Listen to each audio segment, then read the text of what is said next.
बिस्मिल्लाहिर्रहमानिर्रहीम। लाखों करोड़ों दुरूदो सलाम मोहम्मद मुस्तफ़ा सल्लल्लाहु अलैहि वसल्लम और आले मोहम्मद पर। मैं हूं उमर दराज गोंदल। हुकूमत बनी या ना बनी, नताइज तब्दील हुए या ना हुए, और तहरीक इंसाफ की सीटों के ऊपर डाका डाल के मखसूस सीटें झोली में डाल के उनकी नून लीग पीपल्स पार्टी के उनको 2/3 अक्सरियत दिलवा दी गई। वो बातें सारी अपनी जगह के ऊपर है, लेकिन 8 फरवरी से पहले और 8 फरवरी के बाद पाकिस्तान तहरीक इंसाफ और इमरान खान की पोजीशन यकसर तब्दील है। उनके कद काठ में एक बड़ी तब्दीली है। उसकी वजह क्या है?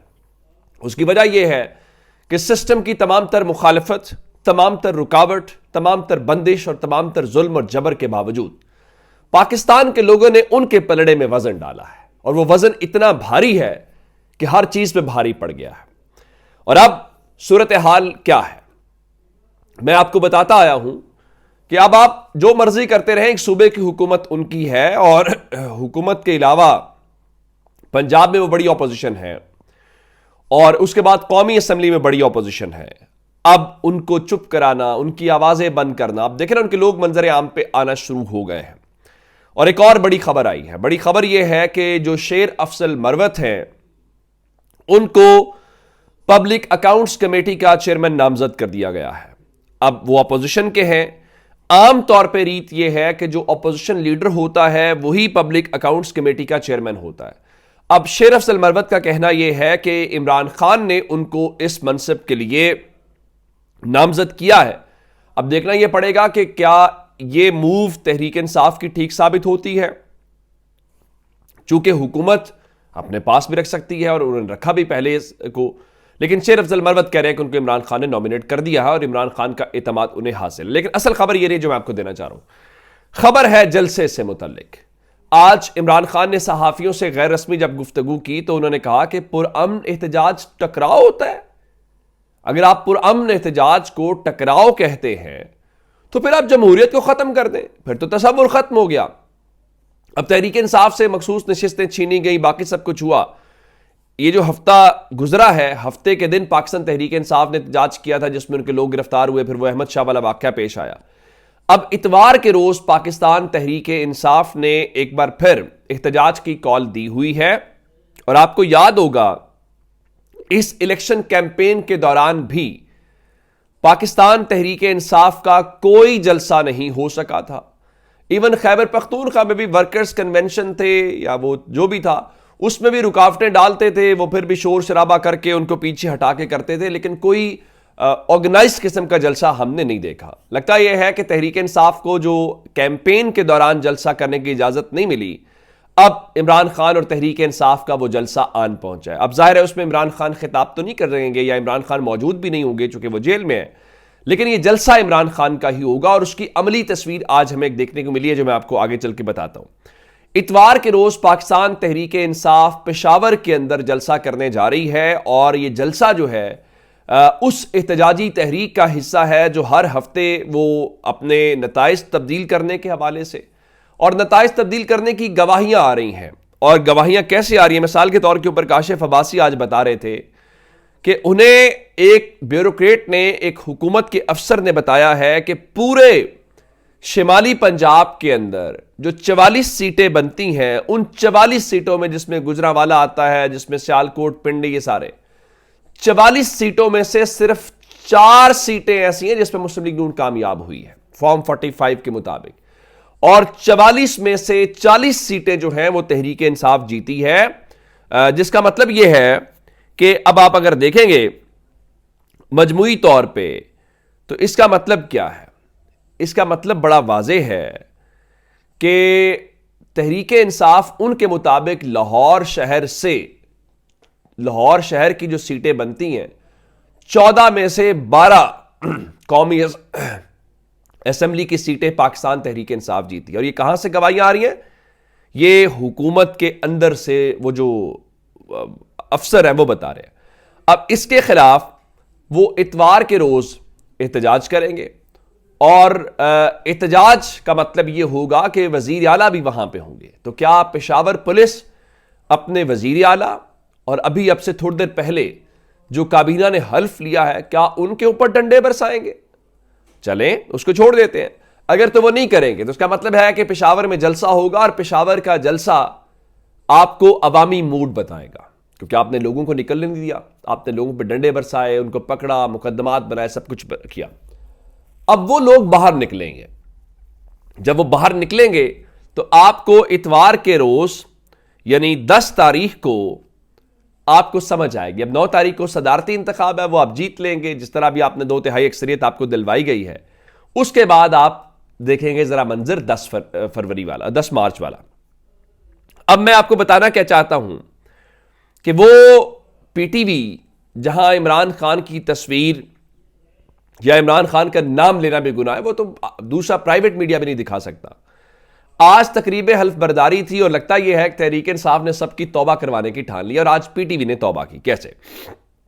गवर्नर हाउस के अंदर तकरीब हल्फ बर्दारी हुई। एक तो तकरीब हल्फ बर्दारी में गवर्नर की मौजूदगी में नारे लग रहे थे कि ना वो बागी ना गद्दार, कैदी नंबर 804, और उसके ऊपर अली अमीन गंडापुर मुस्कुरा रहे थे। फिर मजबूरन जो है आपको तकरीब हल्फ बर्दारी की तरफ जाना पड़ा, और जब नारे लग रहे थे तो वो नारों के दौरान पाकिस्तान का जो मीडिया है उसको आवाज बंद करनी पड़ी, नंबर 1। नंबर 2 हुआ क्या, जहां पे वुजरा टेबल के सामने हल्फ ले रहे थे, उन्होंने वहां पे इमरान खान की तस्वीर रखी हुई थी। तो आज एक तवील अरसे के बाद पाकिस्तान टेलीविजन के ऊपर भी इमरान खान की तस्वीर चली है।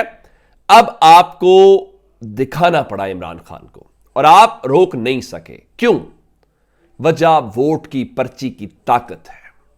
यह है वो 8 फरवरी को जो आपकी और पूरी कौम की कामयाबी है। जो लोग कहते हैं 8 फरवरी को क्या हो गया, होना तो वही है जो उन्होंने करना है, वो जो फलां करते हैं, ठीक है सारी बातें, लेकिन देखिए ये फतह जिस हद तक है वो फतह है, इसमें कोई दूसरी राय नहीं है। कल तक आप उसका नाम नहीं ले सकते थे, कल तक अली अमीन गंडापुर को भी नहीं दिखाया जा सकता था, कल तक वुजरा भी ये नहीं दिखाए जा सकते थे। आज न सिर्फ वो टीवी के ऊपर बैठे हैं, नेशनल मीडिया के ऊपर बैठे हैं, बल्कि आज इमरान खान की जो तस्वीर है वो भी टीवी चैनल्स के ऊपर तो छोड़िए, बल्कि पाकिस्तान टेलीविजन के ऊपर बाकायदा पीटीवी के ऊपर चली है। तो ये एक बड़ी डेवलपमेंट थी, और ज़ाहिर है अवाम की इसको कामयाबी कहेंगे। दूसरा, आप जानते हैं कि जनाब पेशावर हाईकोर्ट के 2 रुकनी बेंच ने आज स्पीकर कौमी असम्बली और बाकी सबको कहा कि आप ये हल्फ नहीं ले गए, ये मखसूस नशिस्तें और जो खवातीन वाली हैं और माइनॉरिटीज़ वाली।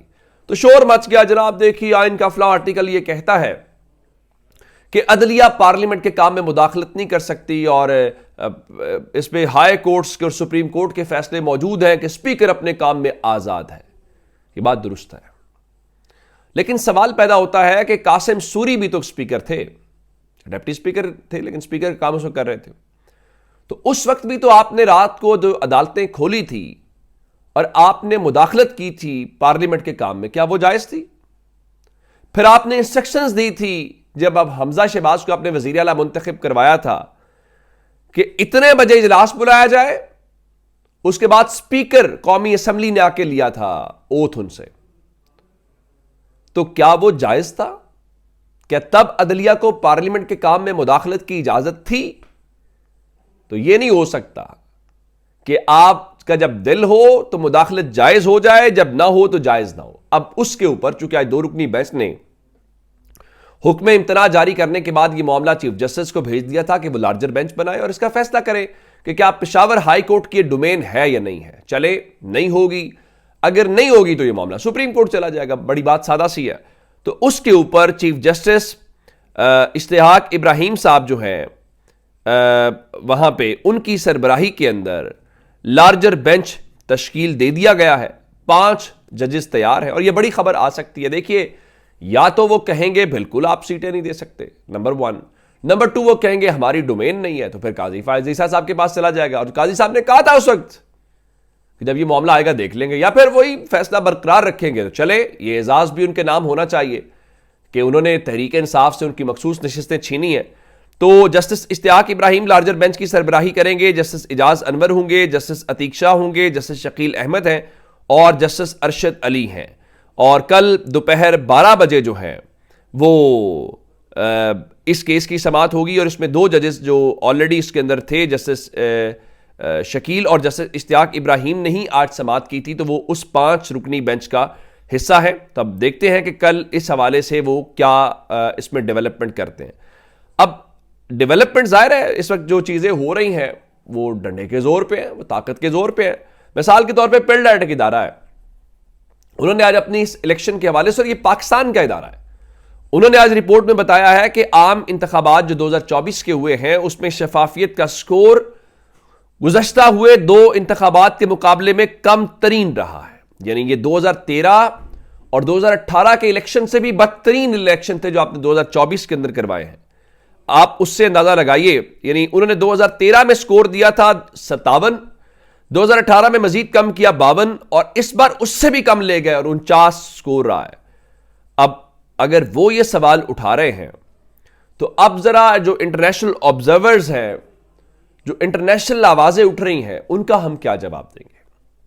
और आप कहते हैं कि इलेक्शन प्रोसेस फेयर है, और इवन कल फौज ने उससे कहा हमारा कोई ताल्लुक नहीं भाई, जिसका मतलब था इलेक्शन कमीशन जाने और ये जो फॉर्म आए हैं वो जाने। यानी इस इलेक्शन का बोझ कोई भी उठाने को तैयार नहीं है।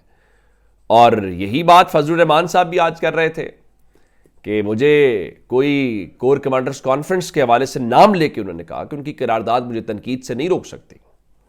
एक लाहौर में उन्होंने बहुत तगड़ी किस्म की गुफ्तगू की है।